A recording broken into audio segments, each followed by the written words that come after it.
I-30 male, caught my wife, 29 female of 7 years, messaging her ex-boyfriend things that no husband wants to read. She begged me not to leave her, and I haven't. But I can't stop asking, what if they were never caught? It's killing me inside. Please help. When I chose to leave Mormonism a few years ago, my wife and I began experiencing troubles. We were both extremely devout. Despite the fact that we remained together, our marriage struggled as my opinions and perceptions on some issues started to shift radically, eventually changing me. I began to doubt my intentions for marrying and having children at such a young age, which caused me to become angry and resentful. I absolutely acknowledged that I was a bad spouse at this period. We split up for about 2 months after this, and something remarkable occurred while she was away living with her Uber-Mormon parents. She investigated what I had and also discovered that Mormonism was a hoax. She ultimately returned home, but things didn't improve much. I was still a little remote, and I had grown preoccupied with demonstrating religion and God in general. This lasted nearly a year. We had a massive disagreement in November of 2013, which put me on the sofa. I couldn't sleep, so I took her iPad. I discovered a series of Facebook chats between her and her ex-boyfriend, of whom she has always talked highly. The only reason they didn't marry was because he wasn't a Mormon, and her parents would not have approved. They've been chatting on and off for roughly 8 months, nothing really serious. Their most recent email, on the other hand, was a little thicker. She told him how much she regretted not marrying him because of their religious differences and how wonderful they would have been together. She also said that she had occasional fantasies about them reuniting. She concluded by claiming she still loved him. He reacted by saying he felt the same way. Reading this and realizing where it was coming from gave me a much-needed wake-up call. I realized I was pushing the most essential thing in the world away from me. When I questioned her about it, she was very angry, but after a lengthy discussion and many tears, we made it through the night unscathed. The next month was without a doubt one of the nicest we ever had. Everything appeared to have improved enormously, from our life to the way we communicated. In addition, I requested her to kindly cease talking with her ex, which she appeared to accept. I awoke to the sound of my phone buzzing about a month into our freshly rejuvenated relationship. It was a message from my ex-wife. Boyfriends, she claimed that when she arrived home, she found her husband looking guilty on his phone. She ultimately pulled everything out of him and sent it to me. After pulling it all together, their conversations that day/night looked like this. He writes her on Facebook in the middle of the day to tell her that he has to tell her something important. She answers and informs him that she, too, would want to speak, but is unable to do so at the time. We were at a bowling alley with our kids. As a result, they agreed to communicate at night. Around 10 p.m., she tells me she can't sleep and wants to watch a program she knows I can't stand, Revenge. I'm going to bed. They begin writing soon after, but she assures him that emailing is safer since I have gone into her Facebook in the past. He begins by informing her that he has never stopped loving her, and that learning about her leaving Mormonism was terrible since it was the one thing that kept them apart. She assures him that she would always love him and wishes things had gone differently. She tells him that the previous few years have been tough for her, but that she has been trying recently, so she is willing to give it one more go. Some back and forth about his terrible marriage occurs. He then hits a bit and asks if she wants to meet up if he ever comes to Salt Lake City. He adds he'd like to buy her a drink now that she has one. She says she can't since I'm already suspicious. She also mentions that the two of them drinking together could get a bit out of hand. He attempts to get additional information from her by asking what sort of insane she is. She thinks he's humorous and expresses how ridiculous she becomes when buzzed. He may have felt dumb, so he apologizes and asks if he is being too flirtatious and making her uncomfortable by discussing mature topics. She claims that he is not being overly flirtatious and that she is not uncomfortable discussing mature topics. She also adds, "Have you forgotten about me that much?" She tells him she has to go to bed, but she still wants to speak to him. She also claims she'll be setting up a new email account and requests him to remove their texts. He inquires as to what they are doing. He replies she doesn't know and will have to wait and see. She admits that she is aware that she misses him. He adds one more question. Does she miss his toying with her boobs?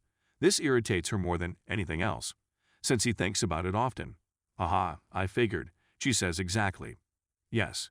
Now, delete and good night. The idiot does not delete. When his wife returns home, she pulls it out of him. Texts my wife, accusing her of being a home destroying and informing her that she has passed the text to me. In the midst of reading everything, I hear my wife hurry down the hallway, open the door, and instantly break down and apologize for being so dumb. She is sobbing uncontrollably. I panic out in my own way, claiming she's just unhappy because she got caught, and so on. I tell her we're divorcing and attempt to leave the home. She clings to me and refuses to let me go.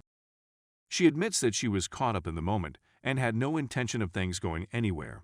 She brings up the fact that I withheld love for all those years, which was one of the reasons she did what she did. She said that she enjoyed getting comments from him and did not want them to stop. I mentioned how things have been going so well for her over the past month and how I provided her with everything she needs. She expresses skepticism about the relationship's long-term viability. I tell her I want a divorce once again, and she eventually lets me go. She is in tears. I go to my friend's house. She texted me all night, and I didn't react a single time. I return the next morning with the overpowering sensation that I did not want to divorce. We chatted some more, and I apologized to her. Things have been up and down since then. She's told him multiple times that she doesn't want anything to do with him, and I believe he finally got the point. But I can't get rid of the what-if feeling. How long would that have lasted? What exactly is she capable of? What would have happened if they hadn't been caught? These questions are killing me, as is the way I feel when I think about them. I suppose all I need is some fresh eyes. I really appreciate it. Story 2. I, male 31, caught my wife. Female 36, cheating. We broke up, but have to live together for the foreseeable. Need advice. We've been together for 9 years, married for 2.5 years, lived together for 7 years, and own 2 homes, one for her parents and one for ourselves. We don't have a lot of unsecured debt, PS4 5K/C $6.5K, on credit cards since I make PS 30K/$ 40K and she makes PS 60K/ $80K. We each have our own automobile. There are no children. 2 canines? Mine. Unfortunately, owing to just living in the newer of the 2 residences for 18 months, there have been relatively little savings. I discovered my wife cheating on me for the second time in 10 months with the same man last weekend. I swallowed my pride and forgave her the first time, and while we were happy, it took me a long time to begin to trust her again. For many reasons, she didn't stop contact with the guy as planned, and lo and behold, it occurred again 10 months later. I caught her red-handed this time, no denying it, and I have no intention of continuing the marriage. I've been dating into work and keeping myself busy all week, but the weekends have always been our time, so I knew it would strike me most on the weekend. I'm an accountant, and I've always used a spreadsheet to handle our money, which I update on a regular basis. I signed in last night and experimented with several situations, but I'm having trouble seeing the long term at the present.